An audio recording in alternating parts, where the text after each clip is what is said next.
Representative of Canada, the finance minister are in town and will meet members of your administration during the day.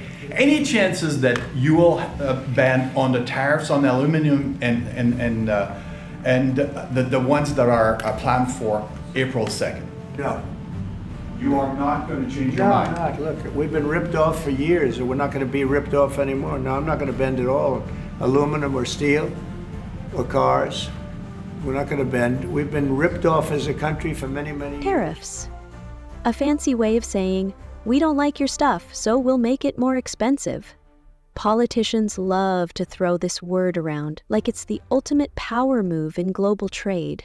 But what exactly is a tariff, and how does it actually work? Well, a tariff is essentially a tax imposed by a government on imported goods.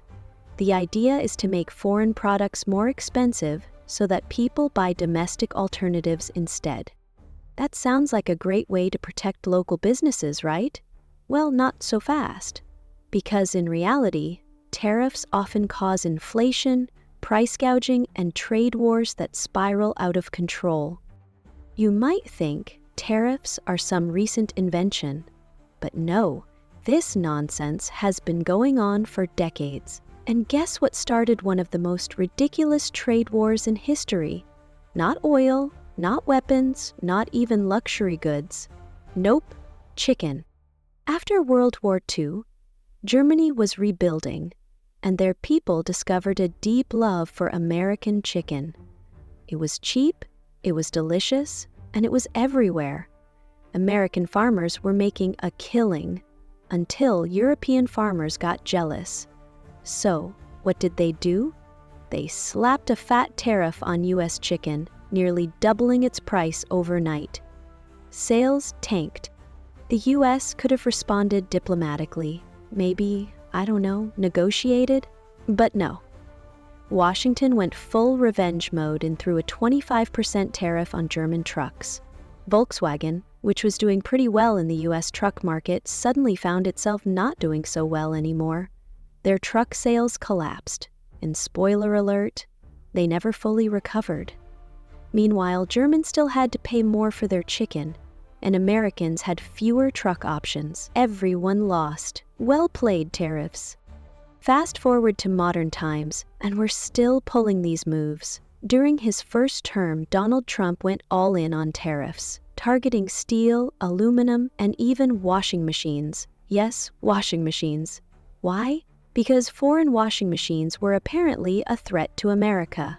His logic? Make imports more expensive, force people to buy American, create more jobs. Sounds solid, right? Except, it didn't quite work out that way. Here's where things get interesting. Yes, the tariffs did make imported goods more expensive, which should have made American manufacturers more competitive. But instead of lowering their prices to sell more products, domestic manufacturers saw an opportunity. They figured, why sell more at lower prices when we can sell less at higher prices?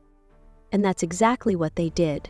Rather than increasing production to meet demand, they raised prices just because they could. Consumers were left paying higher prices across the board, not just for imports, but for domestic products too.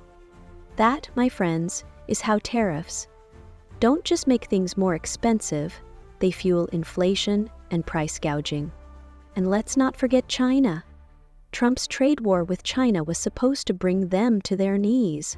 Instead, they hit back with tariffs of their own, and suddenly, U.S. farmers were stuck with produce nobody wanted. China just shrugged, found new suppliers, and kept moving. Meanwhile, prices kept climbing in the U.S. Then Biden came in, and instead of reversing course, he mostly kept the tariffs. Why? Because once you put tariffs in place, they're annoyingly hard to remove. Industries that benefit from them fight to keep them, and politicians use them as bargaining chips in negotiations. That's why the truck tariff from the chicken war still exists today. Because once a tariff sneaks in, it rarely sneaks out. Now, here's the fun part. Trump is back in office and has decided to double down. In February 2025, he imposed a 25% tariff on all goods from Canada and Mexico, with a 10% tariff specifically on Canadian energy imports. Not stopping there, he also increased tariffs on Chinese goods from 10% to 20%, citing concerns over drug policies related to fentanyl. The rationale?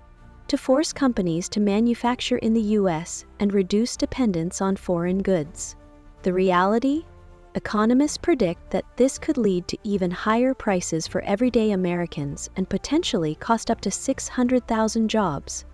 That's a lot of people out of work, just so we can tell China, we don't need your cheap stuff anymore. At the end of the day, tariffs might sound like a patriotic move, but they often end up being nothing more than a hidden tax on consumers. They protect a few industries, sure, but they also make everyday goods more expensive. And let's be honest, most of the time, they just start petty trade wars that spiral out of control. So, what do you think? Are tariffs a necessary tool to keep the economy strong, or are they just a government-sanctioned way to mess with your wallet?